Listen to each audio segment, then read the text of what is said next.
Je commence maintenant la deuxième vidéo consacrée à l'analyse linéaire de la scène du bal, un moment très connu de la princesse de Clèves de Madame de Lafayette. Cette analyse linéaire est destinée bien sûr aux élèves qui passent le bac. Et je vais traiter maintenant les lignes 7 à 11, après une première vidéo qui a traité des lignes 1 à 6. Alors les lignes 7 à 11 sont encore destinées à mettre en valeur les personnages.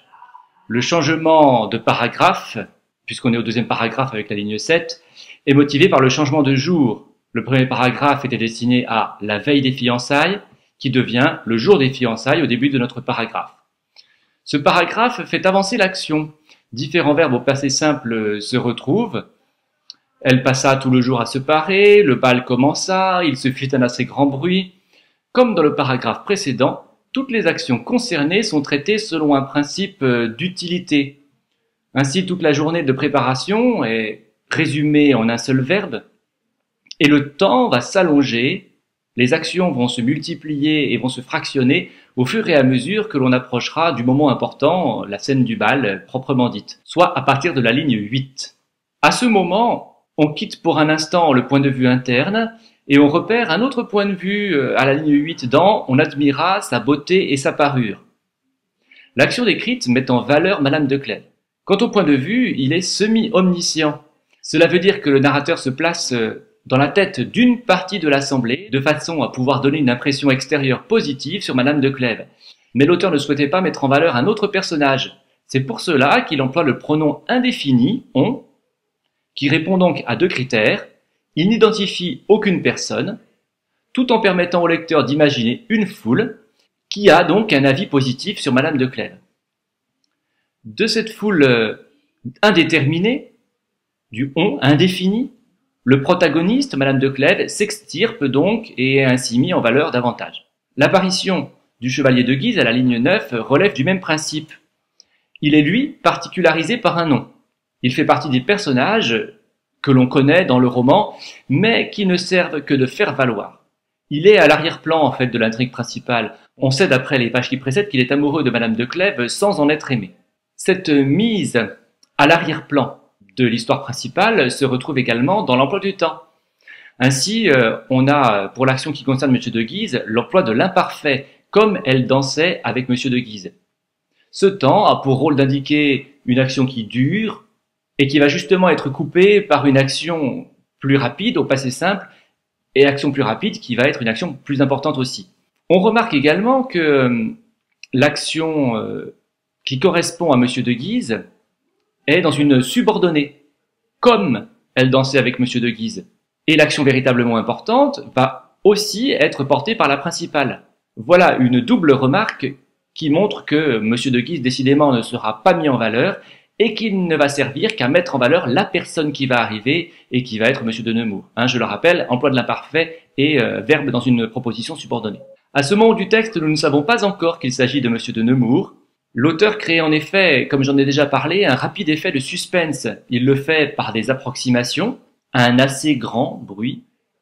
L'approximation est à la fois dans l'article indéfini, un, et puis dans l'adverbe assez, comme de quelqu'un qui entrait et à qui on faisait place. Là ici ce sont les pronoms indéfinis quelqu'un et puis on qui portent l'approximation. Ces approximations sont dues au retour du point de vue interne. À l'intérieur donc de la princesse de Clèves à la ligne 9, elle cherchait des yeux, elle vit, ligne 11, elle crut, ligne 11 également. Voir la scène à travers les yeux de Madame de Clèves participe à sa mise en valeur, mais cela permet aussi d'oblitérer ce qu'elle ne voit pas. On note en effet que l'auteur emploie la même astuce que dans le paragraphe précédent, avec une notation auditive, il se fit un assez grand bruit, ligne 9, tout en oblitérant la vue, elle cherchait des yeux, ligne 10. En retardant l'arrivée effective de Monsieur de Nemours, l'auteur crée donc du suspense et va mettre cette arrivée en valeur. Voici donc l'analyse linéaire des lignes 7 à 11. Je passe maintenant à l'analyse linéaire des lignes 11 à 15, qui s'arrête cette fois davantage sur Monsieur de Nemours.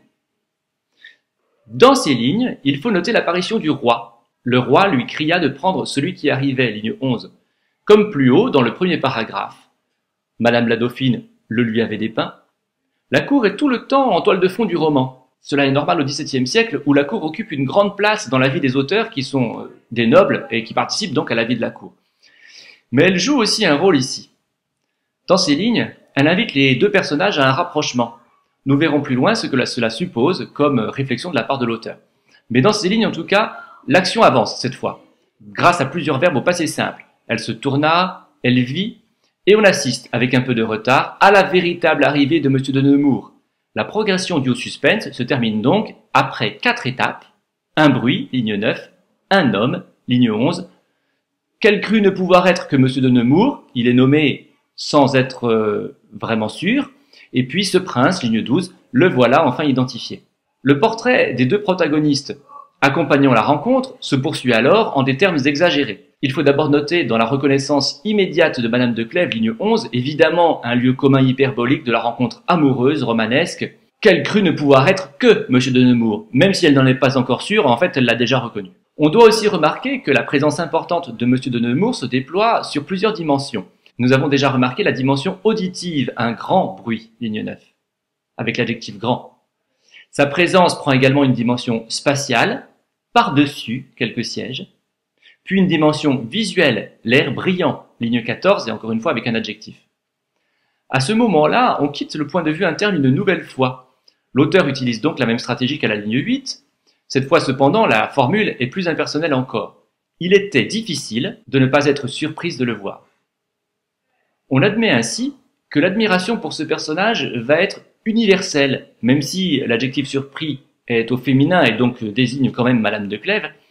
Ici, dans Il était difficile, on a une notion d'impersonnalité, d'universalité de l'admiration.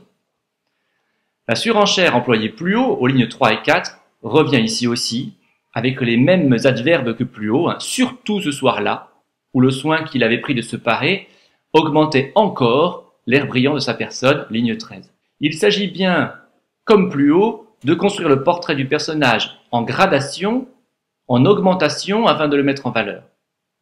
Le deuxième personnage, Madame de Clèves, est tout autant mis en valeur, et avec les mêmes mots en plus à la fin du paragraphe. Il était difficile aussi de voir Madame de Clèves sans en avoir un grand étonnement. L'auteur trace entre les deux personnages une équivalence flagrante. Elle était déjà visible dans le chiasme que j'ai commenté plus haut, dans la première partie de cette analyse linéaire. Elle apparaît ici dans l'emploi des mêmes mots.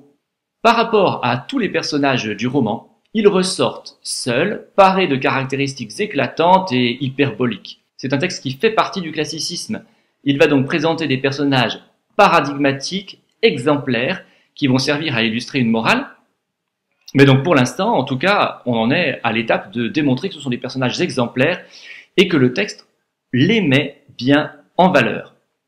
On conserve donc dans ce deuxième paragraphe du texte les mêmes principes que dans le précédent. Les personnages sont mis en valeur, l'auteur gère habilement la progression des actions et la rencontre entre les deux personnages prend des allures de rencontre d'exception.